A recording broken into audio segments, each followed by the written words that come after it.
Ini bahagian kedua daripada react saya ke atas Presiden PBRS Atur Joseph Kurup, yang mana tulah satu videonya menyalahkan warisan Shafie Apdal, menyebabkan kononnya projek Pen Borneo dibatalkan pada zaman kerajaan Shafie Apdal warisan.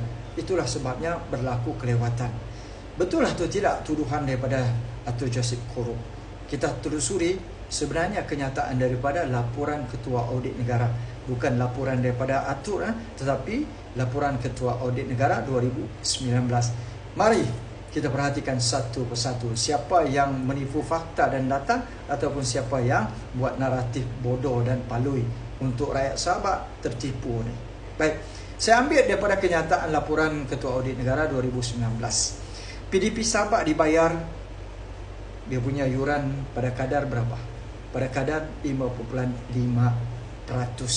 Daripada kos pembinaan sebenar tertakluk kepada had maksimum projek tersebut, iaitu RM 12.860 bilion. Jika kos itu melebihi had maksimum, apa yang berlaku? Maka peruntukan luar jangka pula ditetapkan dalam kadar 10% daripada kos pembinaan bagi menampung kos lebihan pembinaan tersebut. Dan apa tugas PDP Sabah? PDP Sabah ni siapa pengarah urusan dia? Syekh Hilmi Yahya, yang merupakan timbalan Ketua Menteri Sabah 3 dan Menteri JKR sekarang. Tugas PDP Sabah adalah ada dua.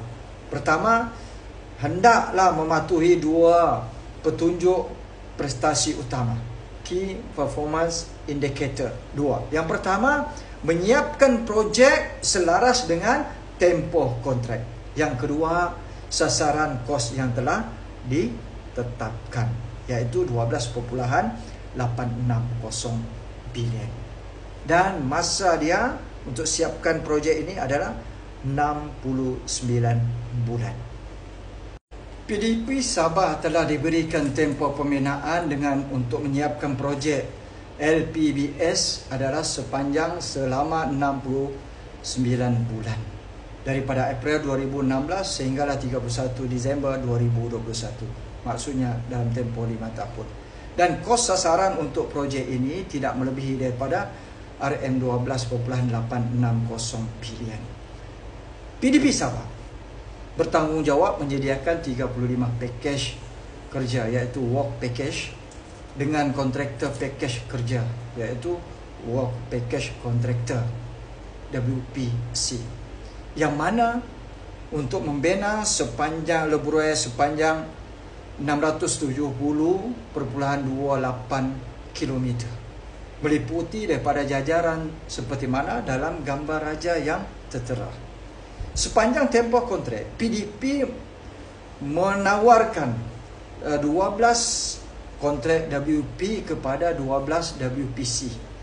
Bagaimanapun, satu WPC telah ditamatkan kontraknya pada 25 hari bulan Julai 2018.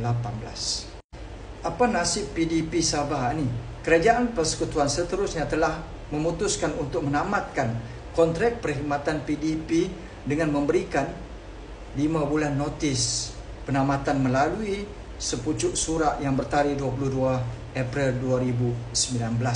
Penamatan ini dibuat berdasarkan kepada klausa 28 PDPA atas asas kepentingan negara. Apa itu PDPA? Iaitu Project Delivery Partner Agreement. Atas sebab kepentingan negara, bukan kerana desakan kerajaan warisan, bukan kerana desakan Shafie Apdal. Ini yang dinyatakan dalam laporan Ketua Audit Negara LKAN 2019 seperti mana tertera. Selepas Kerajaan Persekutuan telah menamatkan kontrak PDP Sabah, mereka, iaitu Kerajaan Persekutuan, telah menyerahkan pengurusan projek LPBS kepada KKR pada tanggal 22 September 2019. Pada masa itu, status kemajuan fizikal sebenar bagi projek LPBS semasa ditamatkan adalah pada kadar 12.8%, lewat 29.1% berbanding 41.9% kemajuan kerja yang dirancang.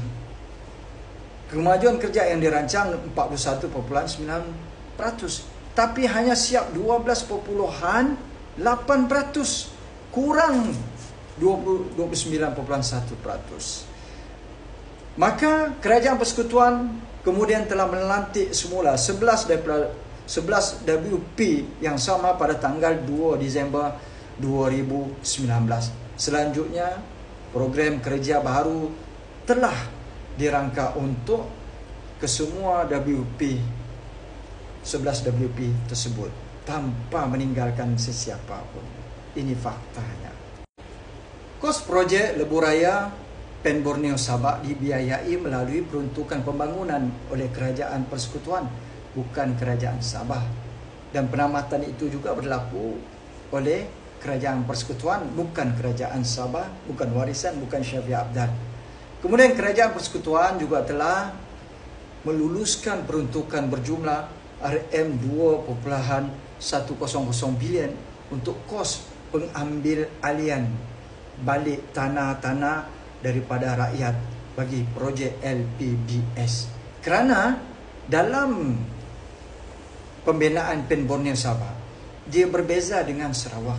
Sabah, seperti mana yang kita tahu, mereka membina jalan baru. Tetapi di Sarawak, mereka upgrade jalan persekutuan mereka untuk jadikan Lebuh Raya Pen Borneo Sarawak. Tapi di Sabah, mereka gunakan jalan baru, terpaksa ambil tanah-tanah rakyat, dan daripada tanah tersebut mereka akan bina Lebuh Raya ini. Dan terdapat pertikaian di antara pemilik tanah dengan kerajaan ketika itu sampai dibawa ke mahkamah. Kelewatan ini juga dinyatakan dalam laporan Ketua Audit Negara 2019, kelewatan pembayaran pembangunan projek, pelaksanaan projek disebabkan kerana masalah pengambil alian tanah penduduk-penduduk kampung tersebut. Ini yang berlaku. Pencapaian fizikal keseluruhan projek LPBS ini seperti mana dalam carta ini, kamu lihat sendiri. Apa pendapat audit? Dapatan audit seperti mana yang tertera warna hijau tu? Apa yang mereka katakan? Projek LPBS, iaitu Lebuh Raya Pen Borneo Sabak, secara kontrak bersama PDP tidak dilaksanakan dengan cekap dan berkesan kerana keseluruhan projek mengalami kelewatan yang boleh menjejaskan sasaran KPI berkaitan tempoh kontrak itu. Nah, apa KPI tempoh kontrak?